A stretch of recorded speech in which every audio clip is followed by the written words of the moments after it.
This is Pet Life Radio. Let's talk pets.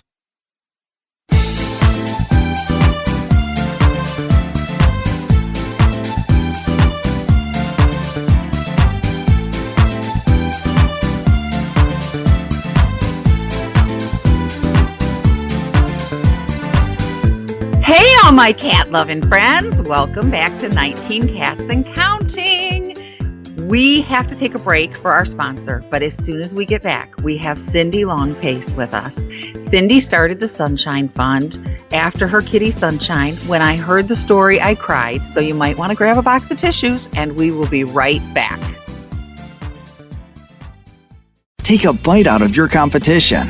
Advertise your business with an ad in Pet Life Radio podcasts and radio shows. There's no other pet-related media that is as large and reaches more pet parents and pet lovers than Pet Life Radio. With over 7 million monthly listeners, Pet Life Radio podcasts are available on all major podcast platforms. And our live radio stream goes out to over 250 million subscribers on iHeartRadio, radio.com, TuneIn, Stitcher, and other streaming apps. For more information on how you can advertise on the #1 pet podcast and radio network, visit PetLifeRadio.com/advertise today. Let's Talk Pets on PetLifeRadio.com.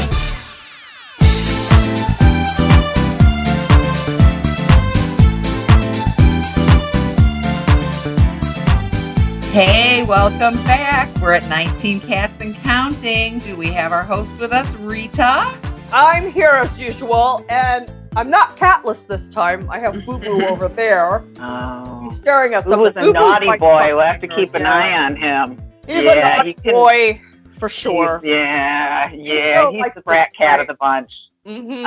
Exactly. And welcome, Cindy. Hi, I'm so glad to be here. Oh, I'm so glad to have you here. I first noticed you, Cindy, because we have a lot of mutual friends in common, I think, in the rescue world. And I noticed you doing a video several months ago where you were having to medicate kittens. You had them all in I hate to use the word cage, but that's what it is. Right. Yeah, and you were taking them out one at a time, and you were talking through what you were doing, and you were handling them with such authority and knowledge, and the cats were cooperating with you, and I thought, wow, this lady's really something with the cats. So I started following you, and the next thing I know, you started Sunshine Fund, which is such a wonderful name. I love the name. Linda kind of cued me in where the name came from. Why don't you tell us how you got started with the Sunshine Fund? The Sunshine Fund was named after a little foster. I'd taken in 6 little kittens. They were probably about 6 weeks old, 5 to 6 weeks old, and they were born on the streets, as most kittens in Houston are. Right. And Little Sunshine, I named them all after like the moon and the stars and the sun. So I have Milky Way and Moon Pie and Sunshine and Nova and a couple of more. But Sunshine and another one of his siblings, Moon Pie, were starting to get really sick. Mm-hmm. And I was starting supportive care, syringe feeding, subcutaneous fluids, and just trying everything I can to get those little guys over the hump. Moon Pie passed away first, and I gave everything I had to Sunshine. I took him to the vet, and he just didn't make it. I'm so sorry. He passed away on my chest during the middle of the night. I sat up with him, and it just broke my heart because I just thought I could have done Linda more. Going already. Again, it's so sad. It's so sad because they look up at you with their little eyes, and it's like, I want to help you. I'm going to help you. I'm going to help you. And I couldn't help him. So it was after that I just knew that was my passion. Mm-hmm. Cats have been my passion, but I knew there was a greater passion. It's like Sunshine stirred something up in my heart that was there, but it was kind of just buried down at the bottom. So I knew at that point that I wanted to create a rescue, and I wanted to become a 501c3 so that I could solicit donations from larger companies, corporations, funds, grants, whatever, so that I will never be in that situation with a kitten again. Sure. So that's how the Sunshine Fund started. She sounds like me with Sadie's Heart, Linda. I wrote a book called Sadie's Heart. I had a kitten with VSD, ventral septal defect, Everybody told me that the kitten wouldn't live past 6 months, and to put her down, I wouldn't do it. She lived to be just short of 7 years. Oh, and wow.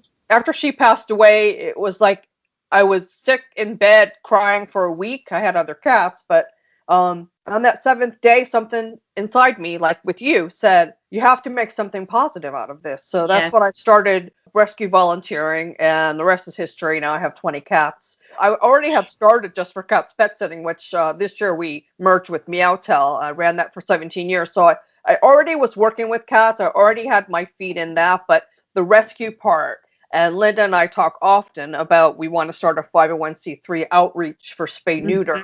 I so admire what you're doing, and I know how hard it is. Just to do the paperwork to get your 501c3 is very difficult. And raising the money, it costs money just to apply for it. People don't realize that. And then if you mess up, you have to apply again and wait like 6 weeks to get your refund from your original application. So it's like $275 each time, and I'm on my second one.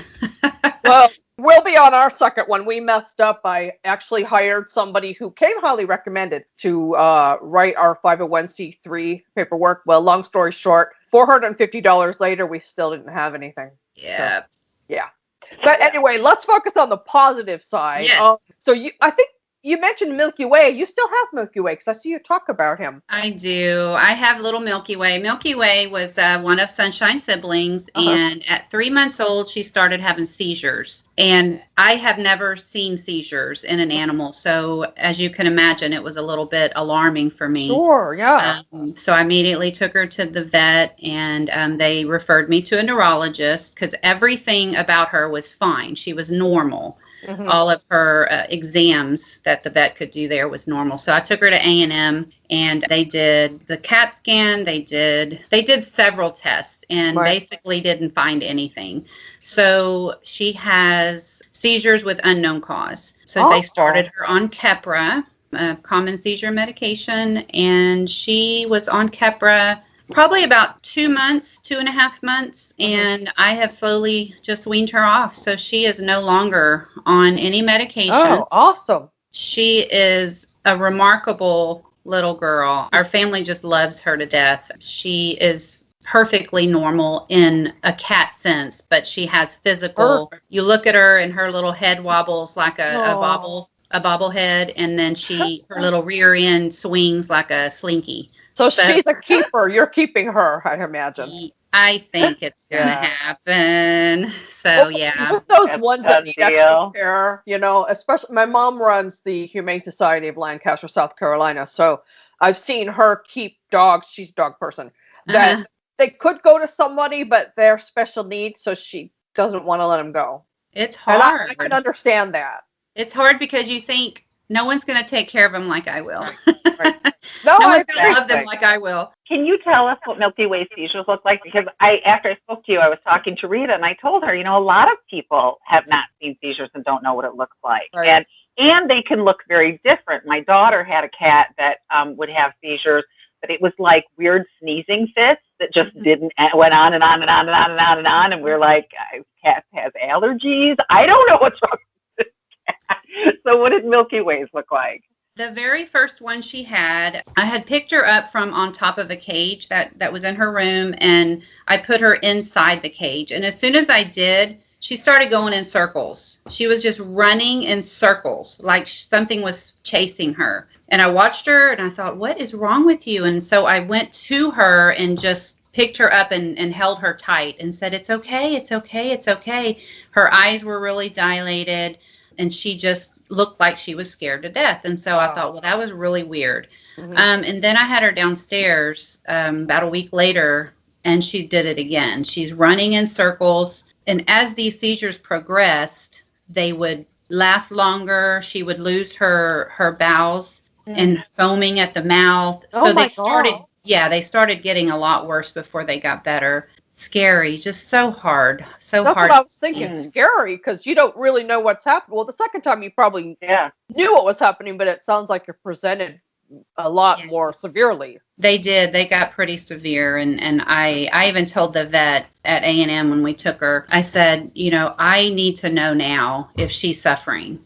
If she's suffering, This isn't about me. This is about her. Right. And I don't want her to be suffering. And he said, I don't have any indication that she's suffering. They don't remember their seizures. They don't know what's going on during their seizures.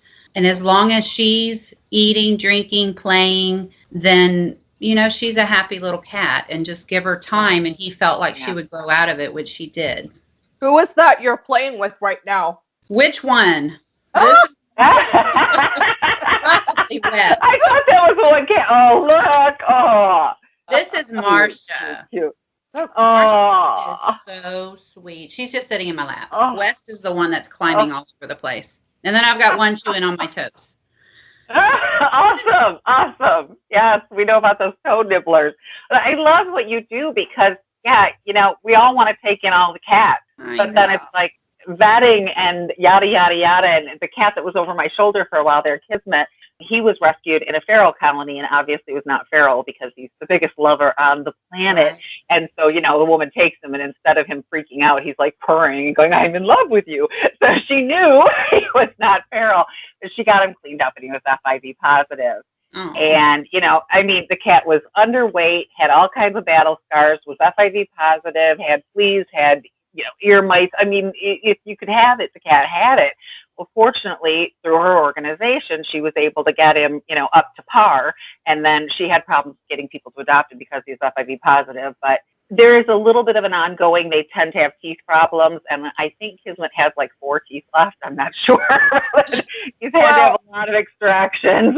Yeah, Terry was also, she was somewhat picky about who would get him. Terry was the one that ran the rescue.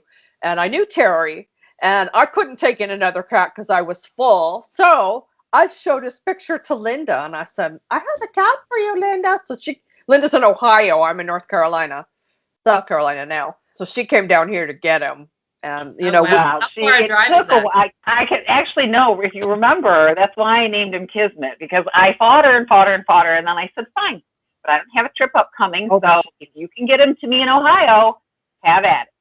Well, it just so happens that one of Terry's volunteers was a flight attendant for American Airlines. So she flew the cat. And freakier of all freakies, she had a cousin that lived in Toledo, Ohio, about an hour from me, who was having a graduation party.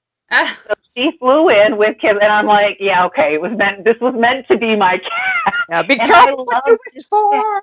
I love this cat so much. I mean, this cat is he's just amazing. So, you know, taking in some special needs cats, and other than the teeth, it really isn't much. You know, his immune system is low. So when COVID went through our family, I didn't pet him or anything. You know, I didn't want him to get anything. But basically, he's just a cat. You know, he's just another cat. But yeah, if you can't, you know, if I'd seen him out feral, I probably would have taken him to rescue. But I wouldn't have taken him home. All that care and all the things that you need. And that's, you know, you have all these people. I think when we spoke the other night, you had a dump coming of about 9 cats. Wasn't it 9 cats? Yes. I ended up not needing to take those cats. They went to another rescue in Porter, Texas. So I was ready. I had the room cleaned out. And yeah, I'm thankful that another larger rescue stepped up. Because that's my problem is I'm so small and it's just me and I do all the fostering and well, plus you've got your own cats, don't you? Plus I have my own 8 indoor and 2 outdoor. So I'm not quite up to 20, Rita, and I don't know that my husband would really allow that. With running a rescue like that, I don't know that you could have 20 because, you know, it takes me a lot of time because they need not just the litter box scoopings twice a day, but the feedings twice a day. But they all need attention and love. And then the 2 new ones that I took in, they've been here about a month now, Linda. There were owner surrender adult cats. One's a senior. I don't know anything about them, but because my mom has the Humane Society here, unfortunately, the shelter knows who I am. I got a contact. These 2 cats have been here 3 weeks. They're not doing really well. Nobody wants them. And I had just lost 2 of mine. So I had 2 openings. Yes. I wasn't planning to go back up to 20, but they needed to stay together. And so it takes time too. I've got to spend time with them, getting them comfortable. So it's like you're like having 20 because you've got the ones in foster, rescue, and then your own. So you're splitting your time into 2 places too. I think you've got your rescue in your home, right? But you have dedicated areas. Is that how it works? I have 3 dedicated bedrooms that are just for cats for rescue. So I have a little maternity ward, as I call it. It's for the moms and babies. And then I have the kitty playroom where they run free. They're not one of those. And then I have I'm in the process of moving cages from the kitty playroom over to the intake room. So I'm going to actually have a separate intake room so that I can keep any kind of illnesses down to a minimum, make sure that they've received their FERCPs and dewormers and flea medications and things like that before they're introduced to the kitty room, where they will be able to spend time with potential adopters in this room. That was my next question is, how do you handle... Oh, let me ask that question when we get back from our break. I almost forgot. We have to take a break, and then I'll get back to Cindy with my next question. We'll be right back. Molly, here's your dinner. Zeus, that's not your food. Don't let that happen to your precious cat. Elevate your cat's eating experience with the Cat Tree Tray. The Cat Tree Tray keeps your cat's food off the floor and conveniently located on the cat tree. It's the perfect way to eat. It's a beautiful wrought iron tray that easily attaches to your cat tree and keeps dogs and other critters out of your cat's dish. A must for multi-pet households. There's a 6-inch tray for large bowls and a 4-inch tray for smaller bowls. Purchase your Cat Tree Tray today. Go right now to cattreetray.com. That's cattreetray.com. CATTREETRAY.com. Let's talk pets. Let's talk pets On Pet Life Radio. Pet Life Radio. PetLifeRadio.com.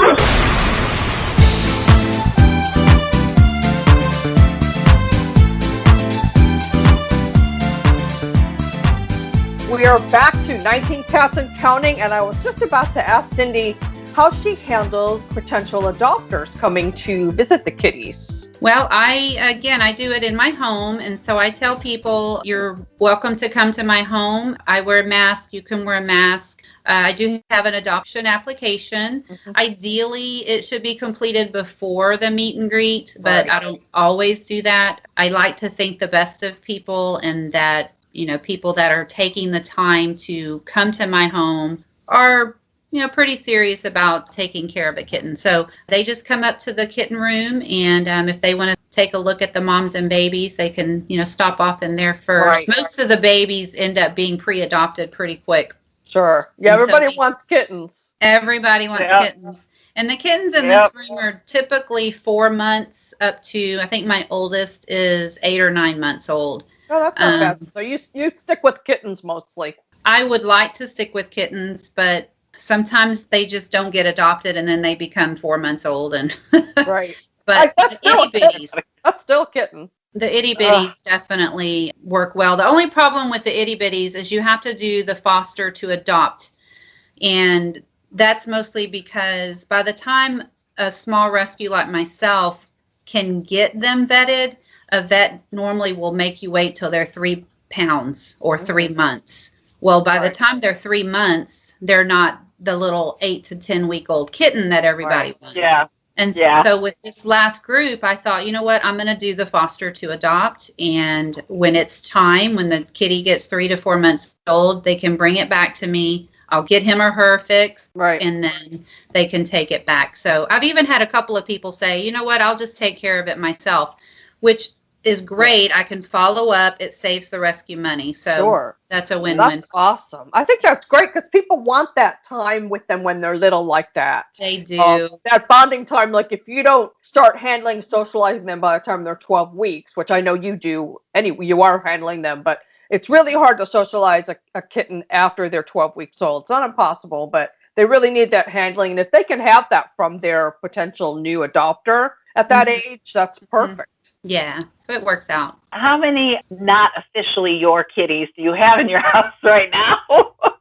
I have, in the kitten room where I'm sitting, there are 9 that I've had for a while, and then I took in 3 this week, so that's 12 in this room. And then in the mama baby room, I have the mama who had the 4 babies, and they're all gone. But I took in a 2.5-month-old about 2 weeks ago. And so she's in there with the mama cat. And funny thing is, I saw her nursing on the mama cat this morning, which I thought, oh, how sweet. And mama didn't care.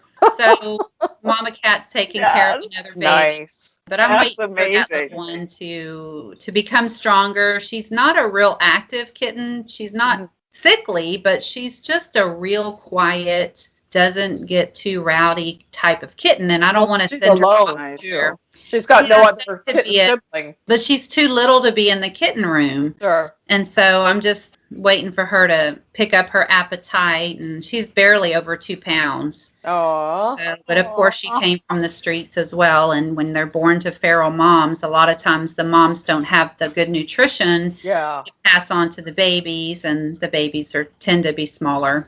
Yeah, so that was something that I didn't know. And I told Rita, I said, she brought up something I hadn't thought of, and it makes perfect sense because it's the same as when you look at human mamas and you look at the ones that had great prenatal care plus versus the ones that were poor and got no prenatal care. You have a much higher mortality rate and illnesses and problems. And so it only makes sense if a cat's living on the street, it's not spending as much time with its kittens, and it's not eating well, and all of that comes through the milk. So that makes a lot of sense. I just hadn't even thought about it before. It does. And it's hard in rescue because those are the ones that you tend to lose. The kittens that don't have mamas and you get them, at 3 or 4 weeks old. They're not quite still bottle babies, but they're not quite strong enough to be able to eat food on its own. And then they're susceptible to illness because they haven't been vaccinated. They don't have the antibodies from the mom because mom's not healthy. Just it goes on. And that's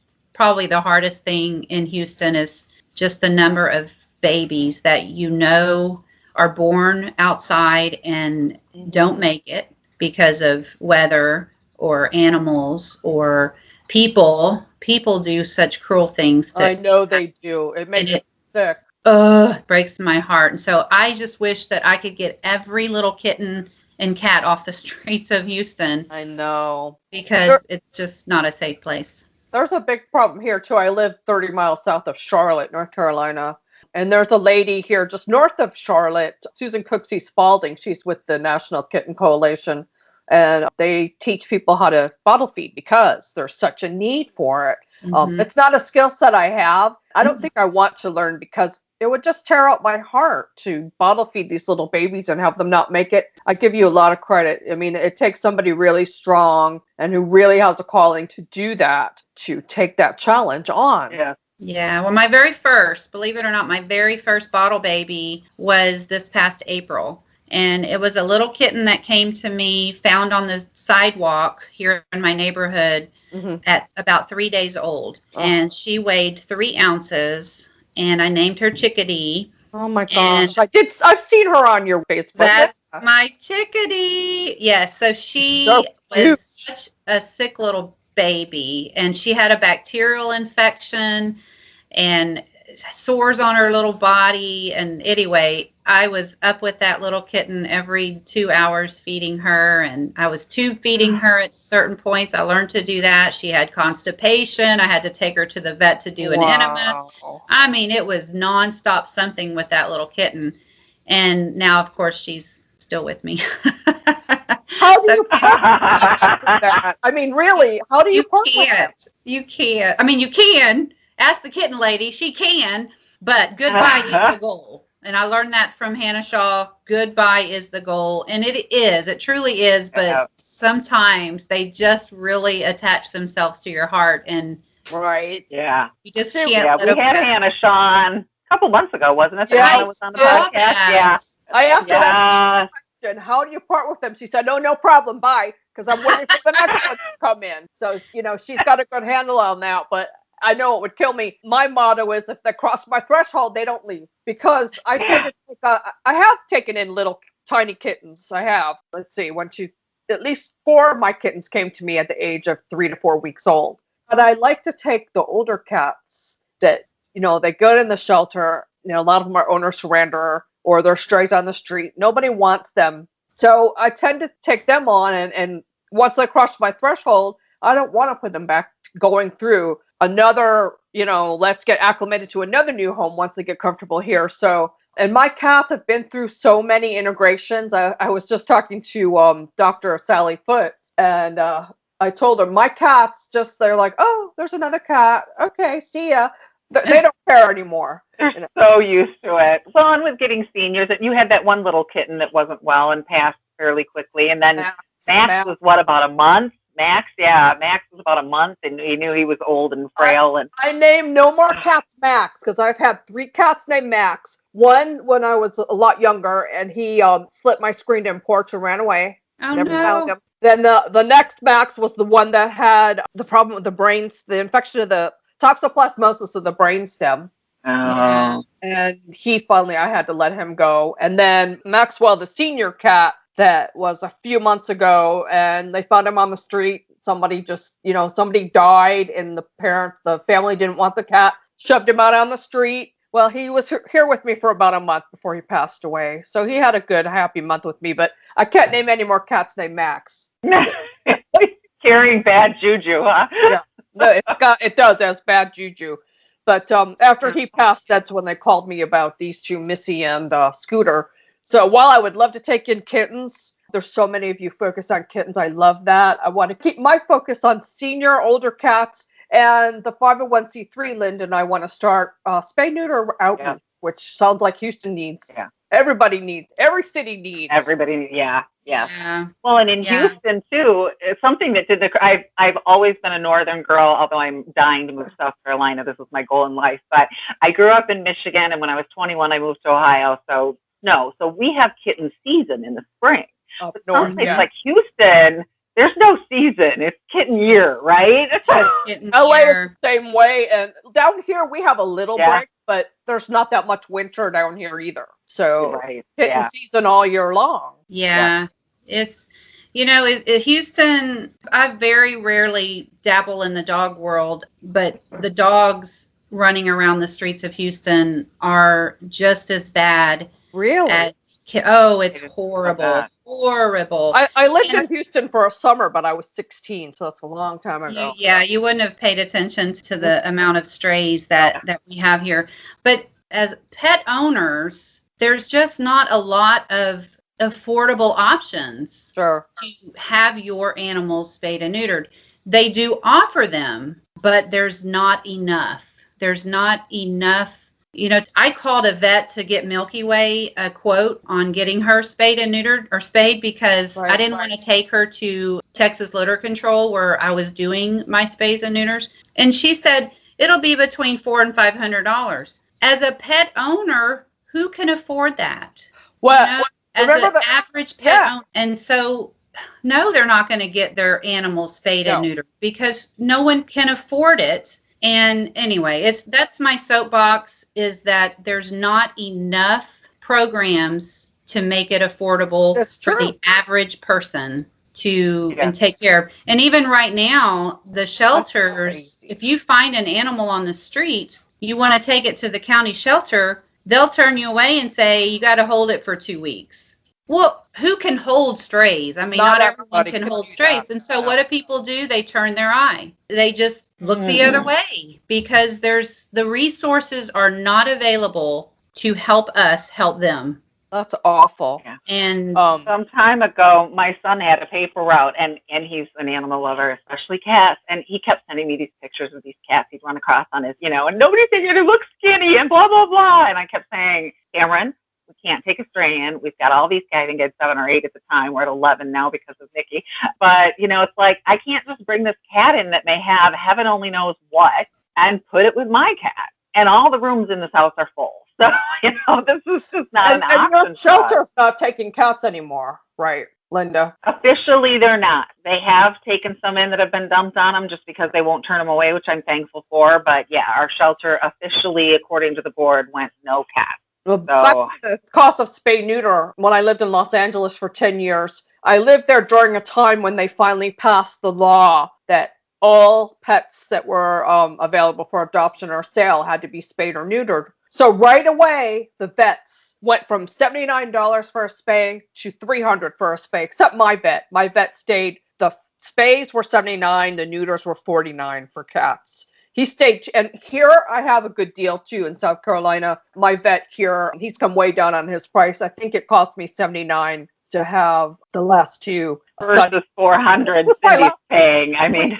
Sweetie Pie and Simba, spayed and neutered. But a lot of the vets in LA, they just saw it as an opportunity to jack up their rates, and they did it. Nobody can afford that. Well, even the Texas Litter Control, which is they focus on TNR, they focus on low cost. But even for me to take one of my female kittens that I'm going to adopt out, in order to get it spayed, rabies, microchip, and combo tested, which I do with all my cats. Sure. $136. My adoption fee's $100. So you're losing money. See, a lot of people think too that you make money. I thought you wanted me to adopt a cat. The cat should be free. No. I'm looking up something in my email because I'm just joining a group that they're putting together in every state. They're looking for a representative in every state to make a list in each state of these spay-neuter, low-cost spay-neuter options that are out there with the community podcast. I just want to look up that website because it already exists, or they're just building it. Yeah, that would help people to find it. Oh, that's the wrong one. I have so much email, it isn't even funny. Tell me about it. You guys chat a little bit while I look for that. Okay. Yeah, how great that, like I said, if I had taken, I couldn't have taken Kismet out of the feral colony, but there was somebody there to patch him up and send him on, and I paid the adoption fee, but it wasn't outrageous. I don't remember what it was. And he was microchipped and caught up on his vaccinations. And UnitedSpayAlliance.org. UnitedSpayAlliance.org. Right. They're in the middle of right now getting a representative in each state. I'm going to be the South Carolina person to get together a list of all of those resources that are available in each state. So they want to be like a central repository for that information so that we can direct people and see where there's holes and there's no programs too. Yeah. Well, I don't know. Texas Litter Control definitely is one of the lower cost ones, but that was my point. Sure. Is that even at a low cost clinic, it's still for the average person, like to TNR, to trap, neuter, and release a feral cat is $60. Okay, that's affordable. You don't get a microchip. You don't get combo tested. It's spay, neuter, and rabies, ear tip, let them go. Tip, yeah. Some people have even just taken their personal animal to go TNR because it's only $60 and at least their animal's fixed. So then what do they do? Go back and get them back later from the area? Is that what they do? They let them outside and then they go back and get them later? No. The place doesn't let them go. You bring your animal in a humane trap. Yeah. Okay. So you drop them off that morning, and then you pick them up that afternoon. So they're just saying they're doing TNR when they're not. And then you re-release them, but they're finding a way out. Yeah. So that's just an inexpensive way. I mean, it's almost like you have to because who can afford $300-400? Well, that's as an average person. So. Cindy, even if a cat that you've taken in has no medical problem, you are still in the whole $30-some just getting them picked up to adopt them out. And then if your cat, I know we were talking and you were talking about two that came in together that like $3,000 between the two of them. Yeah. So, are you crazy? No, I'm just kidding. Why would you do it? No. So how can we help you? Because if you're going in the hole just for the basics, $30 a cat, how can we and our listeners help you so you can continue doing the work you're doing? Yeah. The biggest thing that I need is financial donations as well as food and litter. Pretty much food and litter. Those are the biggest needs as far as having the number of cats. You have a beautiful website too, thesunshinefund.net. Yes, thesunshinefund.net. And then, of course, on Facebook, the Sunshine Fund. And as I mentioned, I think earlier, maybe not on our show, but I am still working on getting my 501c3 so that donations can be tax deductible. Right. Once I do get my 501, the donations will be retroactive back to the corporation start date, which was in November, December. So if anyone were to donate now, it still will be retroactive that they'll be able to. So don't let that stop you. She's got a need now. Yeah. Donations. Yeah. And you also have, I imagine you've got a link on the sunshinefund.net to your Amazon wish list. I do. Okay, awesome. And we will include all those links when we post the show on Pet Life Radio as well. That would be great. So, even if you just afford a 4-pound bag of dry cat food, I'm sure anything is appreciated at this point. Everything as you're going on. I used to think when I was a little kid, gee, if 1 million people gave me $1, I'd have $1 million. I'd have $1 million. Exactly. Yes. If 1,000 people gave her $10, she'd have $10,000, right? So it adds up. I have people who'll donate, $10 or $5, and they'll just say in a message, "I'm sorry that it's not more," and I will respond to them. It's a lot to me. It's priceless to me. So don't let a $10 or $5 donation think that you're not helping enough, because it's helping. It's $5 or $10 that's going towards the care of getting one of these guys ready and into their home. This is the oldest cat I have. I've had Mr. West since last July. Oh, what a sweetheart. Colorings are so and they're pretty. getting handled and loved, so when they adopt from you, they're getting a cat that's already socialized also. Oh, yeah. Yeah. Any last words before we close up shop? I am just thankful. I'm thankful to you both, and I just want to continue doing what I do. When I tell people this, my only regret is that I can't do this full time. Right. I do have a job during the day. I work for the school district here in Houston, and I love my job, but my passion is definitely with these little fur babies and getting more off the streets. I love that. If everybody who's listening just donates $1, $5, $10, a bag of food, maybe we can get you to where you don't have to work to make a difference in these cat cares. That's what I was thinking. Well, Cindy, you are doing such an amazing. I hope we can have you on again to talk about what's going on, especially once you get your 501c3. And anything we can do to help. Linda Hall, thank you again for co-hosting with me. The show would be boring without you, I was saying. I'm a straight person, and Linda's got all the sparkle. I'm the smart aleck. Yeah, come on. Tell it like it is. It goes without saying, I have to thank Mark Winter for allowing us the time on Pet Life Radio and for all the wonderful editing he does. And just thank you so much. And don't forget, every day is Catterday. Let's Talk Pets, every week on demand, only on PetLifeRadio.com.